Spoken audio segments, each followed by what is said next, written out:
Ah, la Tu risques d'être un problème pour nous dans l'émission aussi. On va recevoir quelqu'un que je décrirais comme étant intimidant. Eric. Ah bon hein? Oui, donc, Eric. Bon, en tout cas, moi, j'en entends parler pour la première fois. Et je l'écoute aussi à l'occasion de l'acte 14 de Canal d'Or. Il est dans la catégorie Révélation.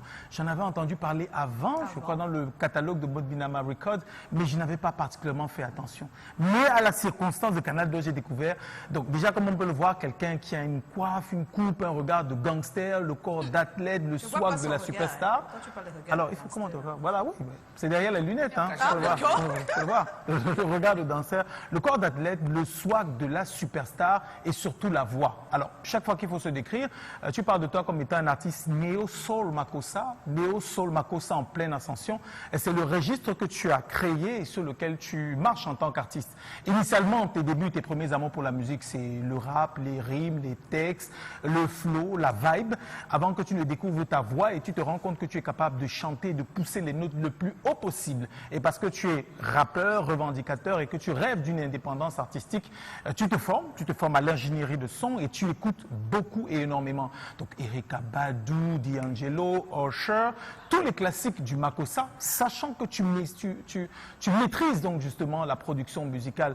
Et naturellement, sans t'en rendre compte, tu as aussi développé un amour fou pour ta culture, la culture Sawa, son histoire, les mythes, les légendes de l'île Djebale, Malé Malé, Djobale, et tu aimes les raconter. Mais comment les raconter? Tu n'es pas cinéaste, tu n'es pas documentaliste, tu as la musique.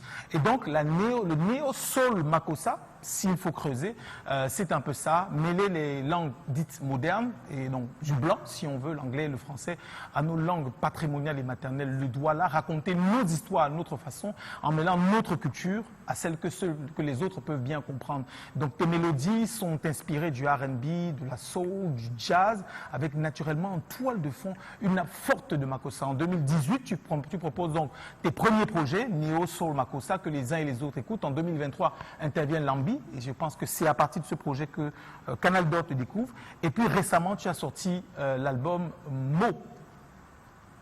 Et dans cet album-là, c'est, on va dire, la métamorphose complète, la chenille de l'époque, quelqu'un qui était juste, on va dire, dans sa forme embryonnaire, est complètement métamorphosé, mature dans sa vision artistique et prêt à rugir.